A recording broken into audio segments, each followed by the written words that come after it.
Adam was a simple young man, living in a poor neighborhood, where the walls crumbled just like his dreams. He had no money, no friends, but he had something special, a deep love for sleep. His sleep wasn't ordinary. In his mind, he traveled to worlds he created. He built palaces, met people he never knew, and lived a life far from his miserable reality. One night, he dreamed he found a brand new phone lying on the street. When he woke up the next morning, the phone was there exactly where he saw it in his dream. He thought it was just a coincidence. The next night, he dreamed of finding a winning lottery ticket, and in the morning, he found it on the sidewalk across the street. That's when Adam realized something supernatural was happening. Suddenly, his life changed. He was no longer the poor dreamer. Every night, he'd go to sleep with a clear wish in his heart. He'd shape a dream and wake up to find it real. He used his dreams to get money, comfort, love, and sometimes even revenge. But every wish comes with a price. With each dream that came true, strange nightmares started creeping in. Dreams he didn't create. Was his gift turning into a curse? And would he ever wake up from a nightmare he made himself? That night, Adam couldn't sleep from excitement. If I can dream it, and it comes true. He stared at the ceiling in the dark, heart racing. What should I wish for next? He closed his eyes and pictured it clearly. A wallet, stuffed with cash, left on a bench in the park near his building. He walked toward it in the dream, picked it up, counted the bills. 3, 200, enough to pay rent, enough to eat well for weeks, enough to feel alive again. He woke up with a gasp. The sun was rising.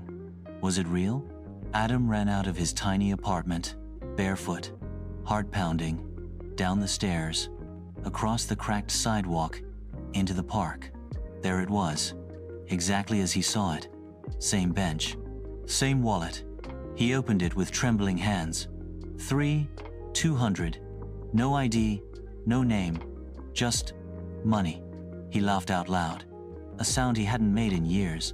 But as he walked home, proud and powerful, he didn't see the man in black, watching him from across the street. Because with every wish, someone else starts dreaming too. Want to keep going? I can write part 3 where things get even deeper, maybe a dark twist, or he starts dreaming of people he's never seen before. Your call, boss. You said, part 3 please, ChatGPT said. Let's go, Che. Here's part 3, The Stranger in His Dreams, written in the same mysterious, cinematic TikTok vibe. Part 3, The Stranger in His Dreams. Adam was on top of the world, money in his pocket, confidence in his step. For the first time in his life, he felt in control. But that night, the dream wasn't his. He didn't imagine it. He didn't plan it. He was just there, standing in a fog-covered street, silent and cold. And then, out of the mist, a man appeared, tall, dressed in black, face hidden beneath a wide hat. The man walked slowly toward him.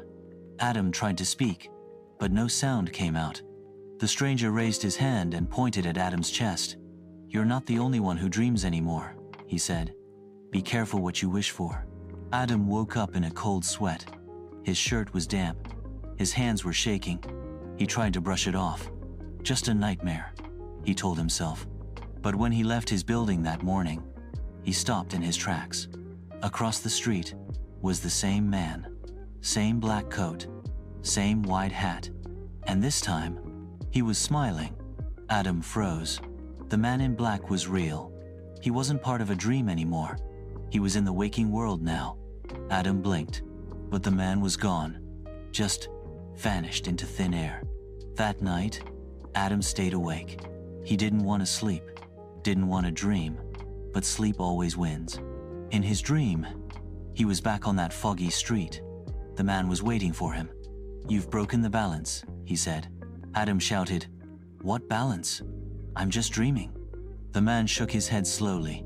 There are 3 rules to the gift you were given, and you've already broken 2. Adam stepped back, heart racing. Rule 1, you must never use the dream to harm another soul.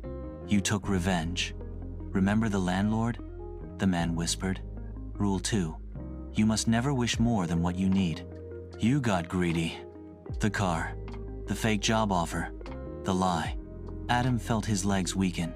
He asked in a trembling voice, "What's Rule 3? The man looked him in the eye and said, "You must never, ever dream of the future." Adam woke up gasping. He ran to his window. There, in the street, a billboard was being installed. Tomorrow's date. A picture of a woman he had never met before. And one line. She will die at 7:23 p.m. 7:23 p.m. One sentence burned in Adam's mind. She will die at 7:23 p.m. He didn't know her, didn't recognize the face on the billboard, but somehow he felt responsible. He checked the time. 3:42 p.m. I still have time. He grabbed his coat and ran. He searched the area near the billboard. Shops, cafes, bus stops, nothing. But then he saw her. Same face, same calm expression. Sitting alone on a park bench, headphones in. Adam walked up, breathless. Hey, I know this sounds crazy, but something bad is going to happen to you." She looked at him like he was insane. "Do I know you?" He tried to explain. The dream, the man, the billboard. But she just stood up, uncomfortable. "I think you need help," she said, walking away. 6:55 p.m. Adam followed her from a distance. He didn't want to scare her, but he couldn't let her die. 7:20 p.m. She entered a corner cafe. Adam waited outside, eyes darting around. 7:23 p.m. Nothing happened. He let out a shaky breath. Maybe I stopped it. But then, a scream. He ran inside. She was standing, but behind her, the barista had collapsed, dead. Heart attack. Adam's stomach dropped. The dream didn't say, "Who will die?"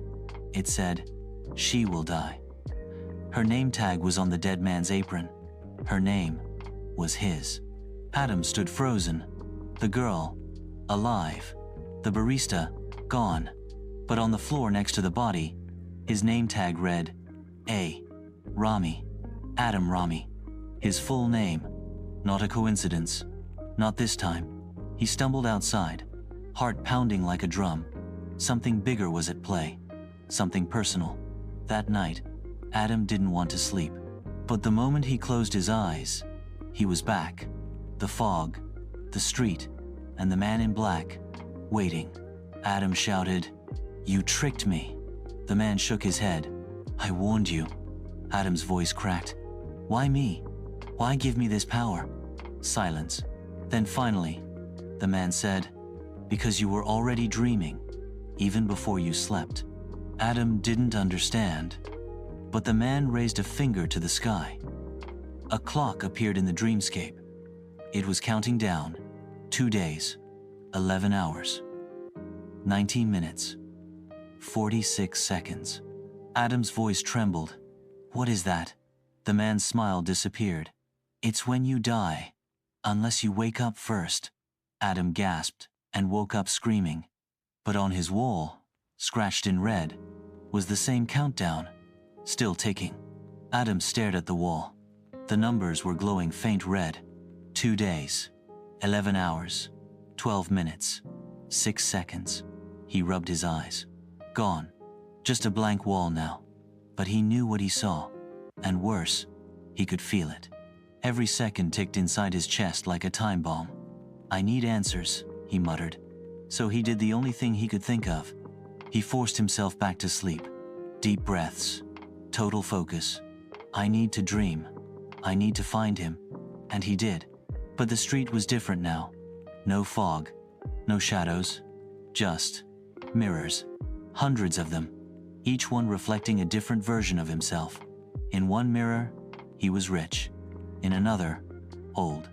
One showed him laughing with a wife and child. Another, bleeding on the ground. Then, the man in black appeared again.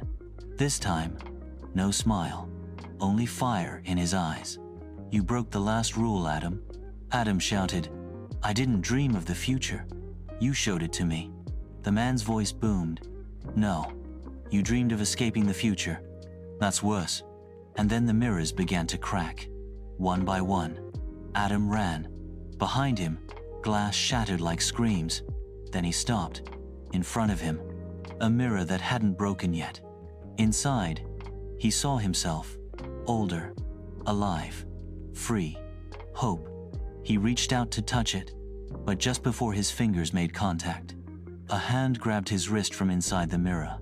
His own voice spoke, "You can't wake up until someone takes your place." Adam yanked his hand back, staring at the mirror that tried to pull him in. His reflection was still there, staring, smiling. "You want out?" it said. "Then bring someone in." Adam shook his head. "I'm not trading a life for mine," the mirror whispered. "Then you're already dead." Crash! The mirror shattered. Adam fell backward, landing in his bed, awake. But the mirror on his real wall, it had a crack in the exact same place. The dream followed him. That day, Adam did something he swore he'd never do. He told someone else, his neighbor, a quiet kid named Zane. Smart, lonely, curious. "Can I show you something?" Adam asked. He explained the dreams, the countdown, the rules, and Zane believed him. "I want in," Zane said. Adam was stunned. "Why would you want in?" Zane looked him in the eyes. "Because I want to escape my life too." Adam hesitated. Could this be it? Could he transfer the curse?